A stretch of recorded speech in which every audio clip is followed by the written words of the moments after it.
Fala galera, aqui é o Guilherme. Você provavelmente já ouviu falar sobre o Catar, principalmente quando o país foi escolhido para sediar a Copa do Mundo de 2022. Mas eu tenho certeza que você não sabe muita coisa sobre lá. Alguns fatos que nos deixam realmente intrigados, como por exemplo, que há 50 anos atrás o Catar não passava de um país miserável. Sendo atualmente uma potência econômica mundial, o Catar soube muito bem investir o seu dinheiro em sua própria infraestrutura, tornando-se assim um destino incrível e muito desejado principalmente pelos mais ricos. Por isso, para que na época da Copa do Mundo você já conheça tudo sobre esse país árabe, irei falar hoje nesse vídeo sobre as principais características que você precisa saber sobre o Catar, o país mais rico do mundo e anfitrião da Copa de 2022. Mas antes do vídeo começar, eu te peço por favor para que você se inscreva aqui no nosso canal e ative todas as notificações, combinado? Agora bora pro vídeo!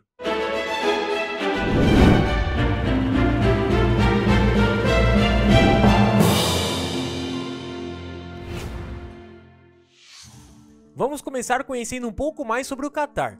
O país se localiza em uma península a oeste da Arábia Saudita em direção ao Golfo Pérsico. Oficialmente, o Catar é um emirado do Oriente Médio, absolutista e hereditário. Desde meados do século XIX, o emirado é comandado pela Casa de Thani, de forma que as posições mais importantes do governo do Catar são todas ocupadas por membros da família Al Thani.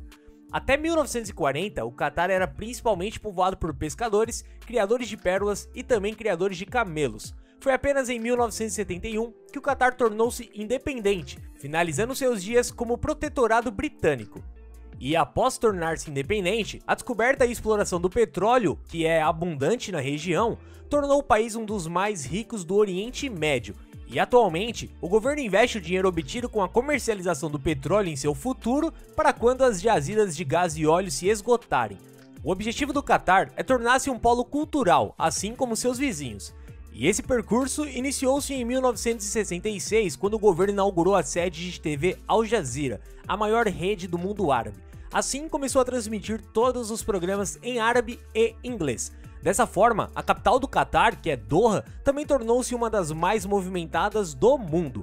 E embora esteja cada vez mais modernizado, o Catar ainda exige certa atenção dos turistas que desejam visitar o país. Existem, por exemplo, restrições impostas pelas leis islâmicas, como a proibição de bebidas alcoólicas e também de manifestações públicas de afeto entre pessoas LGBT. Ainda, é bom também ficar atento ao clima do país. Por estar localizado numa região de planície árida, coberta por areia e com uma vegetação nativa escassa, o Catar possui um clima desértico. As temperaturas são altíssimas que podem chegar até 45 graus Celsius. O verão, que dura de maio a setembro, tem uma temperatura média de 38 graus Celsius. Mas como o Catar se tornou uma potência mundial? Depois da independência do Catar, o país se encontrou em completa pobreza, tendo praticamente apenas a pesca como fonte de sobrevivência do lugar. Em meados de 1940, foram encontradas as primeiras reservas de petróleo, porém nada que garantisse um futuro promissor para o país. Mas foi em 1970 que tudo mudou. Descobriram no Catar uma das maiores reservas de gás natural do mundo. Isso mesmo, cerca de 16% de todo o gás natural do mundo encontra-se por lá.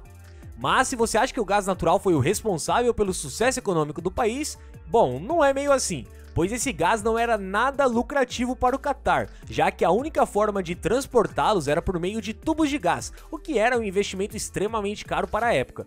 E para piorar, os principais consumidores desse produto estavam muito longe do Catar, que eram a Europa e a Ásia. Com isso, até mesmo a Shell, que foi a responsável pela descoberta da reserva de gás, não quis participar da atividade de extração por não considerar o investimento lucrativo. Mas o que eles não sabiam é que uma pessoa ia transformar toda a economia do Catar e colocá-los em outro patamar. Foi em 1996 que o Sheikh Hamad bin Khalifa Al Thani deu um golpe de estado enquanto seus pais estavam na Suíça. Ou seja, os pais dele foram viajar e ele deu um golpe na família. Enfim, com isso, o novo governante tinha como objetivo desenvolver a indústria do gás natural e torná-la lucrativa. E foi por meio de investimentos pesados e alianças com empresas estratégicas que foi desenvolvida uma tecnologia alternativa e inovadora para a época: passar o gás natural para o seu estado líquido, ou seja, liquefazendo o gás, o que só é possível a uma temperatura de menos 162 graus Celsius, fazendo com que o produto pudesse ser transportado por longas distâncias e por um preço muito mais barato. O novo governante colocou todas as suas moedas nessa tecnologia, assumindo um enorme risco econômico, já que, para colocar a ideia em prática, foi necessário muito tempo e investimento. Mas foi a partir do momento em que essa nova tecnologia estava totalmente desenvolvida que a economia do Catar começou a crescer a números extraordinários, cerca de 13,1% ao ano. Atualmente, o Catar é o maior exportador de gás liquefeito do mundo, já que suas exportações são recebidas por países do mundo inteiro.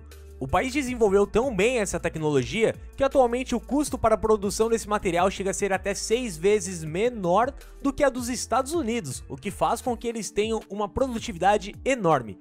A verdade é que apenas o fator da extração e exportação do gás não é o suficiente para explicar o enorme sucesso econômico do país, já que países como, por exemplo, a Venezuela e a Angola também são muito ricos em enormes recursos, mas não atingem esse nível de sucesso econômico. O governo desse novo sheik mudou completamente os rumos do país, já que seu PIB aumentou em 24 vezes e a sua população dobrou de 2000 a 2007. O mais interessante em tudo isso é o modo do como ele utilizou o dinheiro vindo do gás. O Catar investe em ações fora do seu país para diversificar a sua economia e não depender apenas do seu gás natural. E com isso, o Catar acaba sendo um dos principais acionistas de empresas gigantes, como por exemplo a Volkswagen, a Shell, a Porsche, a Uber e entre outras. Eles também investem muito em imóveis ao redor do mundo. Por exemplo, o Catar tem mais propriedades em Londres do que a própria rainha da Inglaterra, além de diversos imóveis nos Estados Unidos e até mesmo em Singapura. O dinheiro da maioria dos investimentos foi utilizado de maneira muito inteligente. Por exemplo, cerca de 200 bilhões foram investidos em infraestrutura dentro do país. Novos centros esportivos foram criados e até mesmo um núcleo financeiro que tem como intuito transformar o Catar no centro econômico de todo o Golfo. Tudo isso além do pesado investimento na educação da sua população, já que por lá criou-se a Cidade da Educação, um grande complexo educacional destinado para universitários, onde as melhores faculdades de todo o mundo possuem um campus filiais. Hoje, por meio de grandes investimentos nas construções de estádios, o país almeja diversificar a sua economia e diminuir a sua dependência do petróleo e do gás, tornando-se um grande atrator de turistas do mundo inteiro. A Copa do Mundo de 2022 será um dos fatores-chave para chamar a atenção de todo mundo e consolidar o país como um grande receptor do turismo. A Copa do Mundo no Catar. Agora que você já conhece mais sobre o Catar, podemos conversar sobre a Copa do Mundo. O evento, que ocorre a cada 4 anos, irá ocorrer no país em 2022. Mais de 1 milhão de turistas são aguardados no país árabe, nas 5 cidades que irão ocorrer os jogos. E é interessante contar para vocês que uma das cidades, a cidade de Lusail, está sendo construída especialmente e exclusivamente para a Copa do Mundo, ou seja, eles estão construindo a cidade do zero só para a abertura e o encerramento dos jogos. No total, o Catar está construindo 8 estádios climatizados para que ocorram os jogos das 32 seleções. 4 dos 8 estádios já estão prontos e os demais serão finalizados até o final de 2021. Pelo que foi mostrado na final do Mundial de Clubes de 2020, que ocorreu no Catar, o país já possui uma estrutura ideal para sediar a Copa do Mundo com muita excelência. E para um último teste, em dezembro de 2021, ainda irá ocorrer no Catar a Copa das Nações Árabes, que conta com 22 seleções. Em Doha, que é a capital do Catar, as obras já estão a todo vapor, com um amplo metrô totalmente finalizado, centros de treinamento e também hotéis luxuosos para a hospedagem dos jogadores e todas as comissões de todas as seleções. E como espera-se a visita de uma quantidade de turistas que seja maior do que a própria população do Catar, para aumentar essa oferta de hospedagem, navios de cruzeiros ficarão atracados nos portos. O que você tem que saber antes de ir para o Catar? E agora eu vou falar diretamente com você que está planejando ir ao Catar para ver os jogos da Copa do Mundo ou em qualquer outro momento da sua vida. Bom, é necessário saber algumas informações essenciais, como por exemplo, a moeda utilizada no Catar é o real catarense, cujo nome parece um pouco com a moeda da Índia, que é o real. No país peninsular arábico são falados o árabe, que é a língua principal, mas também o inglês, que é considerado uma linguagem secundária do lugar. Felizmente, a Copa do Mundo ocorrerá nos melhores meses de se visitar o Catar, que é entre novembro e dezembro, quando as temperaturas estarão mais amenas. E para chegar no Catar, você pode contar com a companhia aérea Qatar Airways, que oferece voos direto para o país partindo de São Paulo. Os voos direto duram 14 horas, mas você também pode optar por chegar ao país realizando conexões em cidades europeias, como Londres ou Paris. E o melhor de tudo isso para nós brasileiros é que nós não precisamos de visto para entrar no Catar. Os turistas brasileiros podem permanecer por até 30 dias no país sem o visto, e a única exigência é ter um passaporte válido por mais de 6 meses e com 2 páginas em branco. Mas e aí, o que você achou do Catar? Você já conhecia essas informações que eu te falei ou são tudo novidades para você? Conta pra mim aí nos comentários que eu vou responder todo mundo, beleza? Ah, e não se esqueça de, por favor, deixar o seu like nesse vídeo, se inscrever no canal e ativar todas as notificações, combinado? Valeu e até a próxima!